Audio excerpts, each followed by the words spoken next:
just want to be doing everything you can to stay healthy and to stay in control of what you do have control over. What you're eating, what you're drinking, and just taking care of your body, getting rest. You slept 9 hours at night, still feeling like you need a nap in the afternoon. Take your nap in the afternoon. We're in survival mode, boo. We are in survival mode.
Okay, don't judge me. Hey, fam, Carol, Cielle here on Saturday. Today's Saturday? It is February 22nd, 2025. And I greet you from little old bitty town here in southeast central Georgia. And your girl is getting ready to make a fire. I got some old bills and papers and files I've been purging. I like fire. Fascination with fire. But anyway, so since this whole property, so it's a little under half an acre, backs up to the forest here, and since the topic of this series is grieving out in nature, I'm taking advantage of my own backyard nature today, and I'm gonna feed. I was going to say, kill two birds with one stone. We don't kill birds. We don't do the stones and the killing of the birds. So I'm gonna feed two birds with one seed today by making a fire and burning some, kind of cleaning the yard, my yard, my sister's yard, twigs and branches, and then also just burning up my old papers and bills and stuff that I just don't want to sit and shred. They make for nice fire. Keep my little fire. Yeah. I'm not a pyromaniac by any stretch of the imagination, but I like building fires and watching them burn and sitting next to them. And this is where we're just going to have a fireside chat this evening about grief. Today we're talking about griefism. The foremost griefism. Maybe that's what I'll call it. The foremost griefism. ISM, stands for in survival mode. Okay. I've been reading a lot of comments and blogs and posts about people dealing with early grief. Yeah, I promise I'll do something different to my hair before I get into this. So yes, I'll be popping in and out of talking to you, building the fire, bringing my chair out here, bringing my salad, my dinner out here. I don't want to be out here too late. That's what I'm trying to. It's now 5:46 p.m. Yeah, I want to try to, build a fire. This is my little pile so far. Whatever twigs and leaves I'm burning, get them burn up, and the papers, of course. And but yeah, griefism, the foremost. I don't know what I call the title of this or whatever, but that's kind of the gist of it all. I'm just gonna call it the foremost griefism, and the foremost griefism is the whole premise of this is ism. It's just kind of, y'all know I kind of like making up abbreviations and acronyms. ISM, stands for in survival mode. And in the early days of your grief, That's really all you need to concern yourself with is survival. Now, I said this on the first video. I'll say it again. I'll try to remember to say it on every video. Please understand that I know you'll hear me saying stuff as though it's, the absolute, as though it's whatever. But the disclaimer I made on the first video of this series is just that don't ever take what I say to be an absolute, or that I'm trying to define, predict, navigate your grief experience for you. I cannot do that. Nobody can. So I might, kind of get going or whatever, and kind of forget to word it in such a way that I'm leaving room for other people's experience. But just remember, at the heart of this is me sharing my experience and what happened with me. And you might hear me say you kind of in a general sense, but I don't really mean you. I just mean in a general sense. But I try to be mindful of how I word things so that you understand I'm sharing my experience in hopes that it might help somebody else. But it is my experience and my experience alone. As I get further into the series, I will be interjecting a whole lot more studies, polls, statistics, things like that. I do believe in substantiating what I'm saying. I don't want to just be somebody spouting off opinions or whatever, but, there's plenty of studies and great books out there on grief or whatever. And as we get further into the series, I will start to quote and to share some things from some of these published and credible resources. So yes, griefisms in survival mode. You just wanna, in the early stages, in the early days of your grief, when the loss is fresh, you don't want to be putting a whole lot of pressure on yourself. I talked about in the first series, the pile of grief, Pile PIO, patience, being intentional and finding outlets. This one probably should have been the very first in the series. It's just being in survival mode and understand that it's perfectly normal and okay to be in survival mode. If you need it and can afford to take it, and you have the wherewithal, you might need 2 naps in a particular day or more. Don't be surprised if you need to nap a lot, to sleep more than you might normally sleep. You know what I'm saying? You'll have people that may tell you you're sleeping too much, or you sleeping, and they're hearing. There, I'm sure, plenty of people and instances and scenarios where that may be the case. But you have to do what works for you. Survival mode. You want to just. I'll talk a little bit more about that and what that means, and kind of what it meant for me, in terms of what it meant for me in my early days of grief. Y'all, I promise I'm gonna do something. You know what? You never believe the amount of time I spent last week, a week before last, doing this stuff. I mean, it's already junky again. Survival mode. Yeah.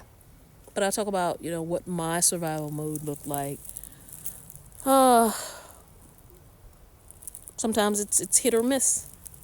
It's hit or miss sometimes. And what just kind of finding out okay, branches are coming down to this house little by little. I'm try not to be too distracted out here. I like being out in nature. Like really want nature to be at the centerpiece of this whole series. But a lot of times I get so distracted. Don't let a cardinal come by. My mind is off in la la land, or following the cardinal. All right, I'm gonna bring my hair down. I'm gonna look like somebody's child in a minute. And we're going to carry on, make a fire, and eat dinner, and have a literal fireside chat about being in survival mode in the early days of grief.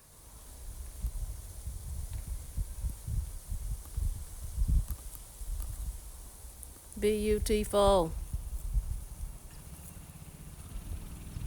Yeah, just had to catch some of this. You know what? I think I'm going to go get my chair and just catch the going down of the sun here. Okay, so several minutes later, and after starting to rake up some twigs and leaves and trying to prepare to build a fire, my mind and my sinuses are like, no, I don't think so. Yeah, me and my sinuses do not like night air, the evening air at all, at all.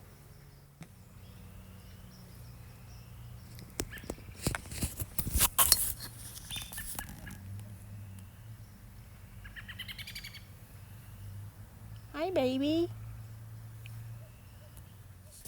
Yeah, so I'm just going to sit out here for a little bit, just kind of for a short spell here, do a little bit of footage. But it's just not a good night for me to be out here. It was really warm today. It felt great. It felt great. You know, kind of chilly, you know, if you're in the shade, but in the sun, it was just a beautiful day. Probably highs in the, I don't know, low, mid 60s. Yeah. It was just gorgeous today. So it's getting a little dark out here. I'm just in the backyard, backed up to the woods here, but you know, I'm close enough to feel like I'm in the woods, and that's just right up my alley. But so all the light is working. Look, yay! Listen, in the early stages of grief, like I said, ism in survival mode. Um, you're just bound to go through any range of emotions, feelings. Here again, like I talked about in the first segment, as much as you can help it, you don't want to suppress. You want to feel what you're feeling, deal with what you're dealing with. Just take time for yourself. And just survival. When you hear me say survival mode, it's just like it's what works for you, and that may come with some trial and error. For me, it's just like, you know, listening to music that soothes me. Sometimes I want to listen to music that just takes my mind off of the loss or whatever. Maybe I just want to just you know, jam out to something and just get up in front of the mirror and dance. Well, of course, in the early days, you don't feel like doing any of that. I didn't feel like doing any of that, but I'm sure there were some. As time went on, there's some days where I just try to, you know, try to feel normal again or whatever. But yeah, it can just be different for everybody in terms of what just kind of your basic survival. Just, but I will tell you what is important. What is probably across the board for everybody, very, very, very important, is just making sure that you're eating well. And depending on the loss, how close you were to your lost loved one, making sure that you're eating at all. You know, a lot of people, more than a handful of people, just you lose your appetite. You just folks, you know, just trying to get somebody who's just in a deep, deep, very profound sense of grief. People quit eating. As much as you can help it, you don't want to do that. You want to eat. You want to make sure you're eating. I be talking about I love nature or whatever, but as soon as I think I hear something, I be getting ready to bolt. Like, what was that?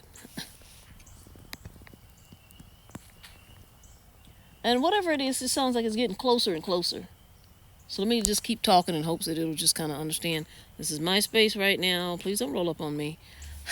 But yeah, you don't want to stop eating. You want to be eating and eating well. At least, you know, getting some level of good nutrition. Even if, you know, you kind of need to lean on some of your guilty pleasures or whatever, just make sure you're getting some good nutrition. That you're drinking plenty of water, staying hydrated. All right, so I have to move up into the outdoor light here, but so yeah, your mind and your body already in shock. In many cases, for a lot of people, the nutrition and staying hydrated is huge because um, I think when we're grieving, our minds, our bodies are already in fight or flight mode. They're already in overdrive. Already, you know what I'm saying? Just taking a lot out of us, and I mean a lot. It's just gonna take a lot out of you. So, whatever you can be doing, you know, there's so much that when you're grieving, there's so much you don't. What am I trying to say? There's so much that you don't have control over. When you're grieving, there is so much. There's so many things that you don't have control over. You know, in terms of, you know, how it hits you, what triggers you. You're just gonna feel in a lot of cases. Let me speak for me.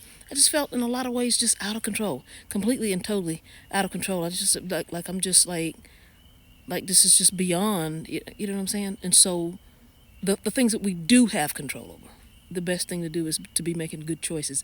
And then when it comes to nutrition, drinking plenty of water, staying hydrated. You know, time to just be loading up. I talked about this on the first video, and time to be picking up destructive habits and drinking. A lot of our families, especially as black people, we somebody dies, you can rest assured, the liquor store, the liquor store owners, they kind of get them a little shot in the arm when somebody dies, because we coming through. We gonna get some things, and the cooler in the yard is gonna be full of a lot of times, not always, but yeah, people are gonna want to drink, but you have to be careful with that.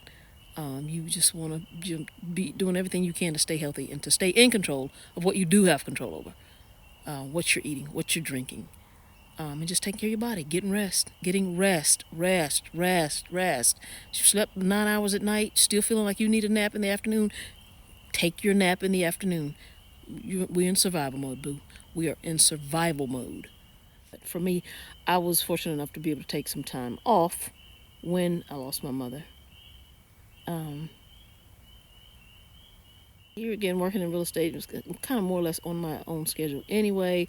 I work, in real estate as an agent, then doing some property management and, some things on the investment end, supplementing that as a substitute teacher for many years.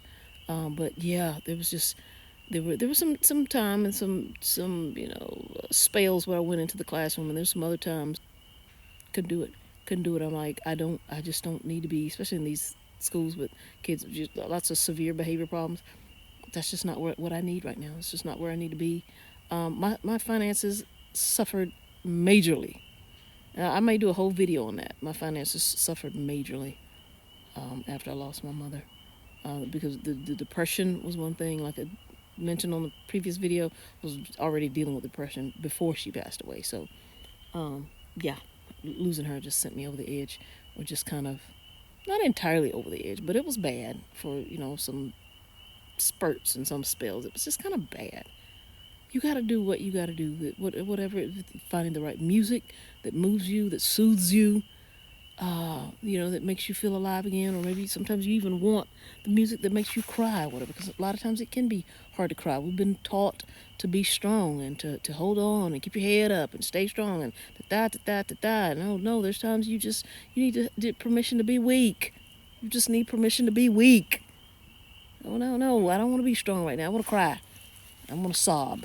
And I want to, I want to have woe is me and a pity party of one, or however many, you know what I'm saying? But just whatever, within reason and in moderation or whatever. But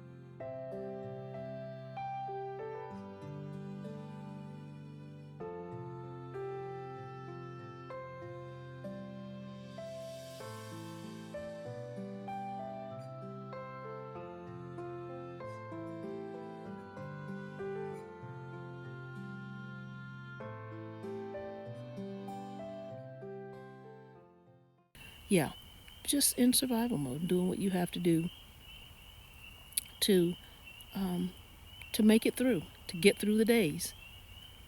My situation is such that when I lost my mother, I was separated from my husband. Had I moved away. I'm in my own apartment. I'm living alone. I don't have biological children. It's easy for people to say, "Oh, well, you had it easy. It sounds like you have to kids, whatever. You didn't have it." No, I didn't have it easy. I didn't have it easy. Depression and anxiety are never easy. Throw grief in the mix on top of that. No, there's nothing easy about it. But I make those points to say that definitely different, and maybe even I could admit probably more manageable, or less of a load versus someone who's dealing with everything I just named: the depression, the anxiety, the panic attacks, grief on top of that, complicated grief, what do we call it, complex grief, and then 3 4 children, small children, pulling at you, perhaps an infant, whatever. And I don't know, you've lost a spouse, a parent, a sibling, and you've got I can't even begin to imagine.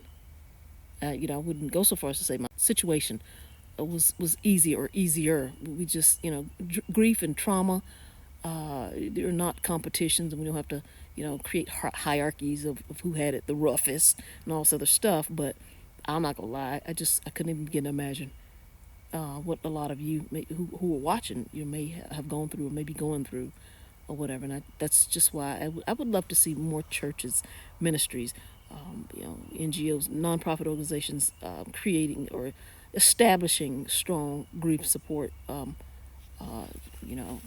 organizations, just grief support groups and grief support resources. I don't think we have enough. Stay tuned. In survival mode, Carol, Cielle.